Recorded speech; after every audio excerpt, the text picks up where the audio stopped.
తాకట్టులో ఉన్న బంగారాన్ని విడిపించి ఆ రోజు ఆన్లైన్ రేటుకే మేము కొంటాం. Sharma gold company. నమస్కారం, వెల్కమ్ టు సుమన్ టీవీ. నేను గీతాంజలి. ప్రస్తుతం మనతో పాటు ప్రముఖ జ్యోతిష్యులు బ్రహ్మశ్రీ నందిపట్ల శ్రీహరి శర్మ గురువు గారు ఉన్నారు. వారితో మాట్లాడదాం. గురుగారు నమస్కారం అండి.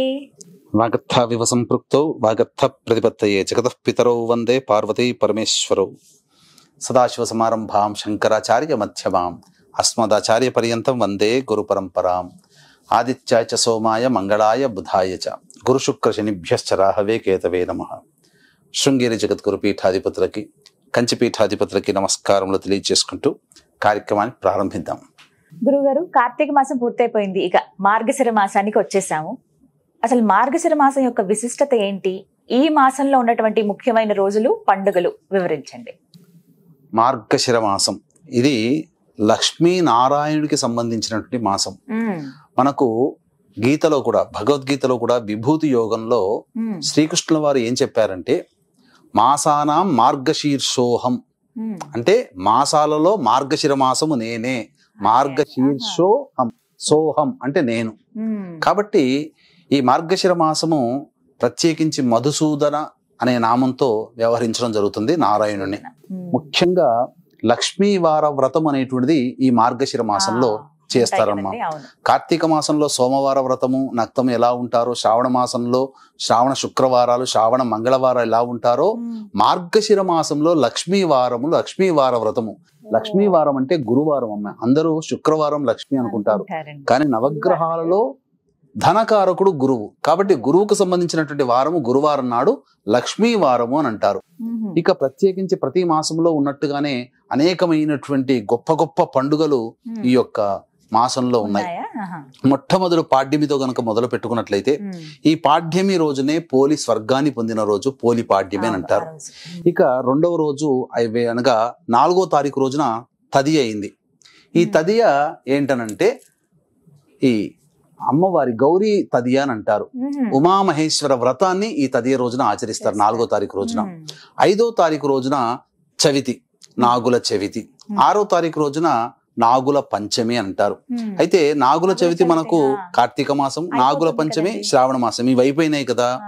ఎవరైతే ఈ నాగుల చవితి, నాగుల పంచమిని చేయని వాళ్ళు ఉంటారో, ఈ మార్గశిర మాసంలో నాగుల చవితి, నాగుల పంచమిని విశేషంగా ఆరాధన చేయొచ్చు. ముఖ్యంగా శ్రీకాళహస్తి క్షేత్రంలో ఈశ్వరునికి అభిషేకాలు, కాలసర్పదోష నివారణ పూజలు గనక జరిపించుకుంటే, ఈ నాగుల చవితి లేదా నాగుల పంచమి రోజున చేయించుకుంటే చాలా మటుకు దోషాలు తొలగిపోతాయి. ముఖ్యంగా ఈ నాగపంచమి రోజున ఎవరైతే శ్రీరంగంలో స్వామివారికి సేవ చేస్తారో, వస్తు సేవ, వారికి డబ్బంటూ లోటు ఉండదమ్మా. అర్చన ఎవరైతే చేస్తారో వాళ్ళకి డబ్బు సమస్యలు తీరిపోతాయి. ఇక షష్ఠి మనకందరికీ తెలిసిందే. తారకాసుర సంహార నిమిత్తం ఈ యొక్క సుబ్రహ్మణ్య స్వామి జన్మించినటువంటి రోజు 7వ తారీఖు రోజున. అనగా ఇక గమనించుకున్నట్లయితే 8వ తారీఖు ఆదివారం అయింది. పైగా సప్తమి తిథి, పైగా 9:25 తర్వాత అష్టమి ప్రవేశిస్తుంది. కాబట్టి ప్రదోషకాల సమయానికి అష్టమి కూడా ఉంది కాబట్టి దాన్ని కాలభైరవాష్టమి మరియు భాను సప్తమి. సప్తమి కాబట్టి మిత్ర సప్తమి. మిత్ర అనే నామంతో ఆ యొక్క సూర్య భగవాను కొలుస్తారు. కాబట్టి చాలా విశేషం అమ్మా. ఆ యొక్క సప్తమి తిథి రావడం చాలా విశేషం, పైగా ఆదివారం కూడా అవ్వడం. పైగా మనం గమనించుకున్నట్లయితే బ్రహ్మ విష్ణువులలో ఎవరు గొప్ప అన్నప్పుడు అబద్ధం చెప్పి నేను గొప్ప అని చెప్పి అబద్ధం చెప్పినటువంటి బ్రహ్మ యొక్క శిరస్సుని ఖండించిన వాడు భైరవుడు. ఆ విధంగా శిరస్సు తెగి ఎక్కడా పడిపోకుండా చేతిని అంటిపెట్టుకుని ఉండడం చేత ఎక్కడ ఏ క్షేత్రంలో అయితే తెగి పడిపోతుందో అక్కడ అది గొప్ప ప్రసిద్ధ క్షేత్రం అవుతుందని చెప్పగా అన్ని తీర్థక్షేత్రాల్లో వెళ్తాడు. కాశీ క్షేత్రానికి వెళ్తాడు. అక్కడ కాశీ క్షేత్రంలో సంబంధించినటువంటి ఉన్న అక్కడ మార్గం దొరుకుతుంది కాలభైరవుడికి. బ్రహ్మకపాలంలో ఆ యొక్క బ్రహ్మకపాలము విడవబడుతుంది. అప్పుడు ఆ కాలభైరవుడు ఈ కాశీ క్షేత్రం నగర పాలకుడుగా నియమింపబడినటువంటి రోజు ఈ మార్గశిర శుద్ధ అష్టమి, కాల భైరవాష్టమి అని అంటారు. కాబట్టి భైరవోపాసన చేసే వాళ్ళకి చాలా గొప్పదైనటువంటిది. ఇక తర్వాత ఏకాదశి. ఈ ఏకాదశి అనేటువంటిది ప్రధానంగా చూసుకున్నట్లయితే మోక్షద ఏకాదశి, మోక్షాన్ని కలిగించేటువంటి ఏకాదశి. దీనినే చాలా మంది ఒక అపప్రధ అనేటువంటిది ఉంది. భగవంతుడు భగవద్గీత అనేటువంటిది ఈ ఏకాదశి రోజునే గీతోపదేశం చేశాడు అని అంటారు, గీతా జయంతి అని అంటారు. వాస్తవానికి ఈ యొక్క ఏకాదశికి సంబంధించినటువంటి అనేక రహస్యములు ఉన్నాయి. ఏది గీతా జయంతికి సంబంధించిన గీత ఎప్పుడు పుట్టింది, ఎప్పుడు శ్రీకృష్ణుడికి ఉపదేశం చేశాడు అనేటువంటి అన్ని విషయాలు కూడా మనం త్వరలో ఒక మంచి వీడియోలో తెలియజేస్తాం. ఎందుకంటే ప్రజలకి తెలియాలి ఇది గీతా జయంతి ఏకాదశి కాదు, అంతకన్నా ముందు ఏర్పడింది. ద్వాపర యుగం కాలం నాటి ప్రమాణాలని అనుసరించి మనం ఈ యొక్క వివరణ ఇద్దాం ప్రేక్షకులకు, సుమన్ టీవీ ప్రేక్షకులకి. ఇక ఏకాదశి అయిపోయిన తర్వాత ద్వాదశి తిథి.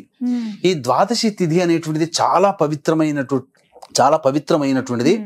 తిరుమలలో పుష్కరిణి ఉంది కదా మా స్వామివారి పుష్కరిణి, ఆ పుష్కరిణి జన్మించిన రోజు ఈ ద్వాదశి తిథి.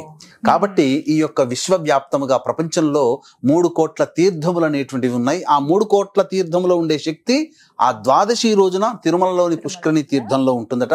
కాబట్టి ఎవరైతే ఆ ద్వాదశి తిథి రోజున పుష్కరిణిలో స్నానం ఆచరిస్తారో వారికి ఉన్నటువంటి సంచిత పురాకృత ప్రారబ్ధ కర్మ దోషములన్నీ కూడా తొలగిపోతాయి.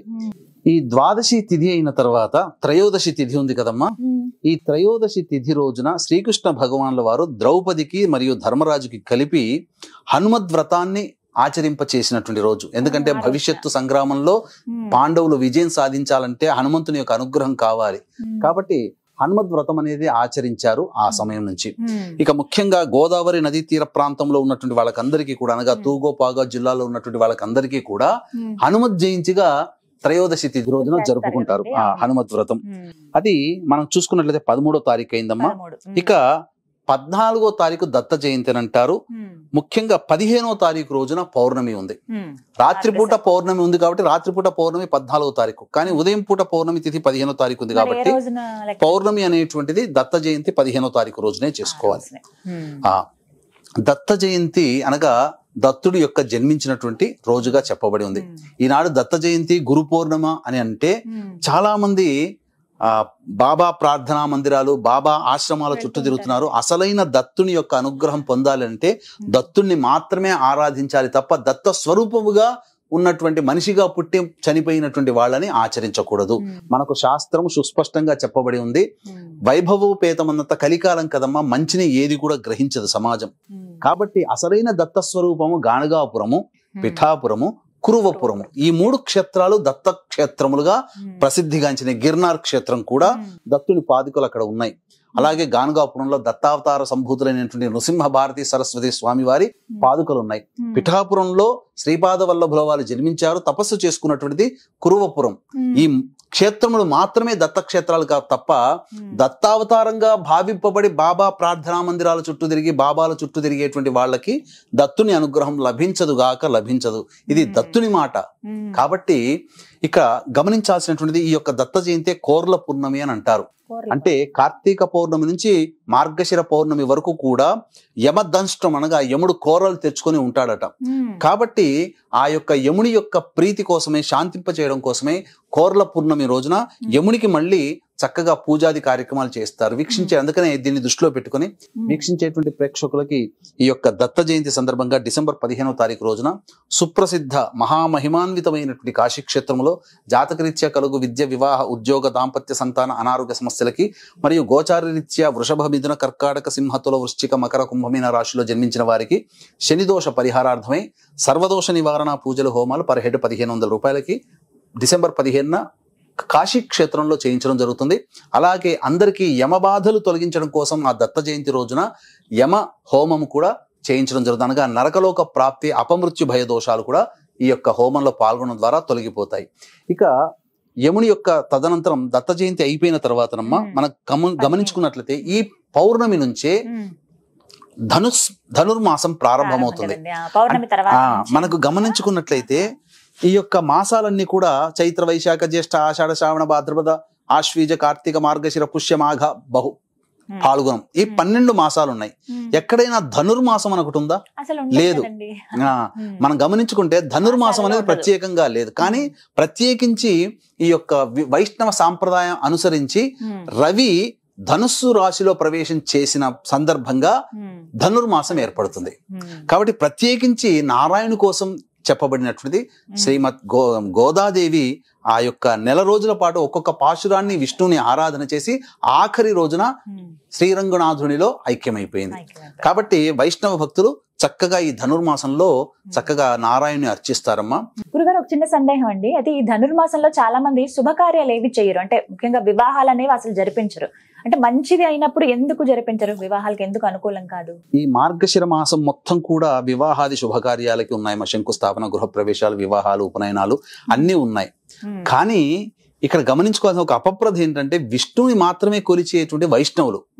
వైష్ణవులకి సాంప్రదాయానుసారము సౌరమానం ప్రకారం కదా వాళ్ళకి ధనుర్మాసం వచ్చేది. సౌరమానం ప్రకారము వాళ్ళు ఎటువంటి పూజాది కార్యక్రమాలు వాళ్ళకు ఉండవు.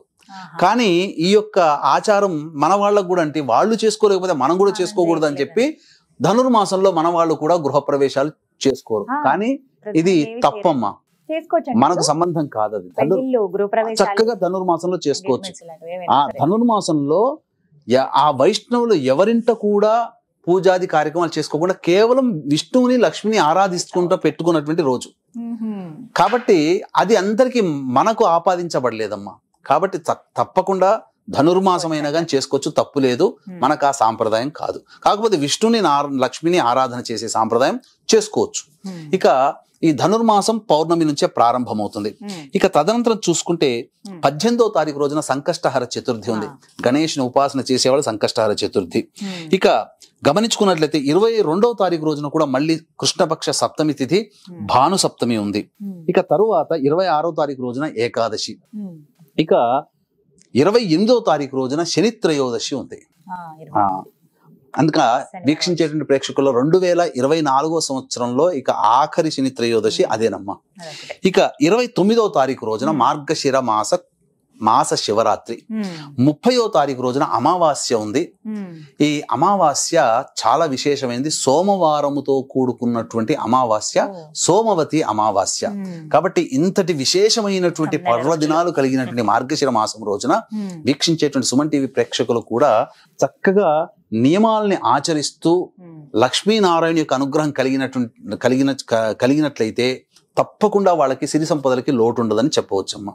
ఎటువంటి నియమాలు పాటించాలి గురుగారు? మరి నియమాల గురించి వస్తే ఈ మార్గశిర మాసంలో ఖచ్చితంగా ఇవి ఆచరించవలసిందే అంటూ ఉన్నాయా, ఆచరించకూడనివి అంటూ ఉన్నాయా? ముఖ్యంగా ఆదివారము సూర్య సమానము కాబట్టి నారాయణుడికి సంబంధించింది కాబట్టి ఆదివారం రోజున, గురువారం లక్ష్మీ వాసరముగా చెప్పబడింది కాబట్టి గురువారం రోజున మద్యపానము, మాంసాహారము, అలాగే స్త్రీ సంభోగము, నూనె రాసుకోవడము కుదరదు.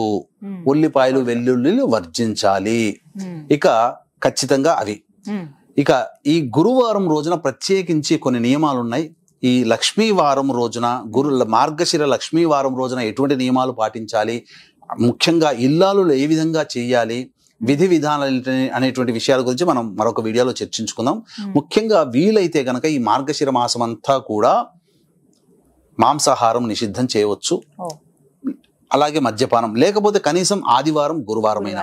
ఇక నెల రోజుల పాటు ప్రదోషకాల సమయంలో సింహద్వారానికి ఇరువైపులా దీపారాధన, లేకపోతే కనీసం గురువారం శుక్రవారం రోజునైనా కానీ చేయాలమ్మా.